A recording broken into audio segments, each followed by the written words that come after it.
শপত গ্ৰহণলৈ মাতিবলৈ পাহৰিল নেকি চৰকাৰে ২২খন ৰাজ্যৰ মুখ্যমন্ত্ৰীক মাতিছে ২২খন ৰাজ্যৰ মুখ্যমন্ত্ৰীক মাতিছে বুলি শুনিছো সাধু সন্যাসীৰ পৰা লেংটা বাবালৈকে চাগৈ সকলোকে মাতিছে আচৰিত কথা সাধু সন্যাসী কি আছে আৰু তেওঁলোকৰ যিমান সাধু সন্যাসী যত যিমান আছে তেওঁলোকৰ লেংটা বাবালৈকে আছে সববিলাককে চাগে মাতিছে কিন্তু মই শপত গ্ৰহণলৈ নিমন্ত্ৰণ নাপালো কিন্তু অসম বিধানসভাৰ বিধায়ক দ্বিতীয়বাৰৰ বিধায়ক আৰু এটা পাৰ্টিৰ সভাপতি অখিল গগৈক আজি শপত গ্ৰহণ অনুষ্ঠানলৈ মাতিছে মই দুবাৰকৈ বিধায়ক হলো তথাপিও মোক নামাতিলে কিন্তু অসম বিধানসভাৰ বিধায়ক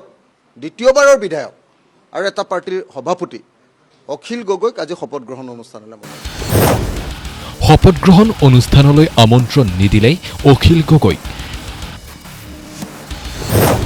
২২ গৰাকী মুখ্যমন্ত্ৰীক মাতিলে কিন্তু কিয় নামাতিলে অখিল গগৈ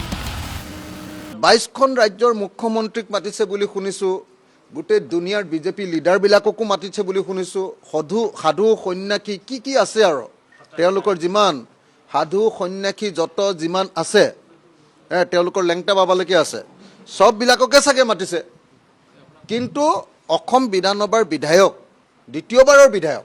আৰু এটা পাৰ্টিৰ সভাপতি অখিল গগৈক আজি শপত গ্ৰহণ অনুষ্ঠানলৈ মতা নাই মোক নিমন্ত্ৰণেই জনোৱা নাই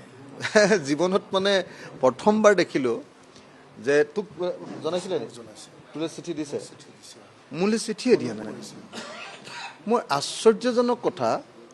যে মোলৈ এতিয়ালৈকে নিমন্ত্ৰণ কৰি আমাৰ মেহবুব মুক্তাৰ ঢিঙৰ বিধায়ক নৱনিৰ্বাচিত বিধায়ক তেওঁলৈ চিঠি দিছে মই গুৱাহাটীৰ ঘৰতে আছোঁ আৰু এছেম্বলিত বা যিকোনো চৰকাৰী সকলো চিঠি আমাৰ ঘৰলৈ গুৱাহাটীৰ ঘৰলৈ আহে চবেই আমাৰ ঘৰে চিনি পায় চব পিয়নবিলাকে যিবিলাকে দিয়েহি এইবিলাক চিঠি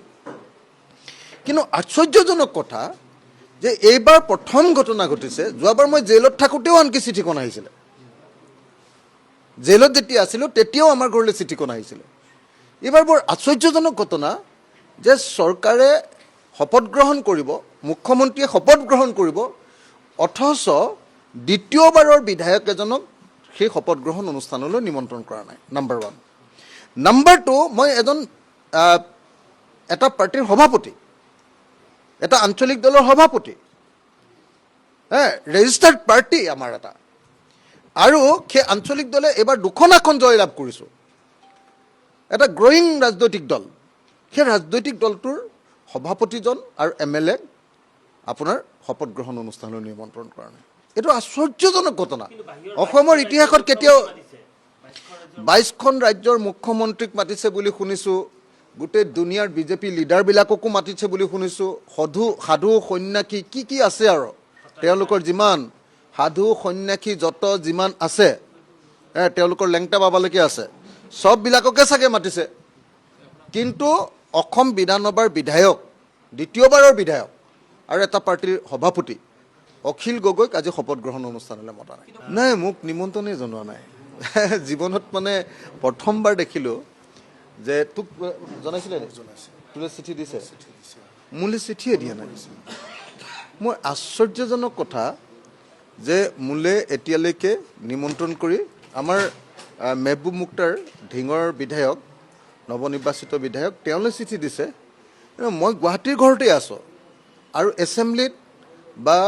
যিকোনো চৰকাৰী সকলো চিঠি আমাৰ ঘৰলৈ গুৱাহাটীৰ ঘৰলৈ আহে চবেই আমাৰ ঘৰে চিনি পায় চব পিয়নবিলাকে যিবিলাকে দিয়েহি এইবিলাক চিঠি কিন্তু আশ্চৰ্যজনক কথা যে এইবাৰ প্ৰথম ঘটনা ঘটিছে যোৱাবাৰ মই জেলত থাকোঁতেও আনকি চিঠিখন আহিছিলে জেলত যেতিয়া আছিলোঁ তেতিয়াও আমাৰ ঘৰলৈ চিঠিখন আহিছিলে এইবাৰ বৰ আশ্চৰ্যজনক ঘটনা যে চৰকাৰে শপত গ্ৰহণ কৰিব মুখ্যমন্ত্ৰীয়ে শপত গ্ৰহণ কৰিব অথচ দ্বিতীয়বাৰৰ বিধায়ক এজনক সেই শপত গ্ৰহণ অনুষ্ঠানলৈ নিমন্ত্ৰণ কৰা নাই নাম্বাৰ 1 নাম্বাৰ 2 মই এটা পাৰ্টিৰ সভাপতি এটা আঞ্চলিক দলৰ সভাপতি ৰেজিষ্টাৰ্ড পাৰ্টি আমাৰ এটা, আৰু সেই আঞ্চলিক দলে এইবাৰ 2খন আসন জয়লাভ কৰিছোঁ। নিউজ ডেস্ক ৰিপোৰ্ট, এ নিউজ 24/7।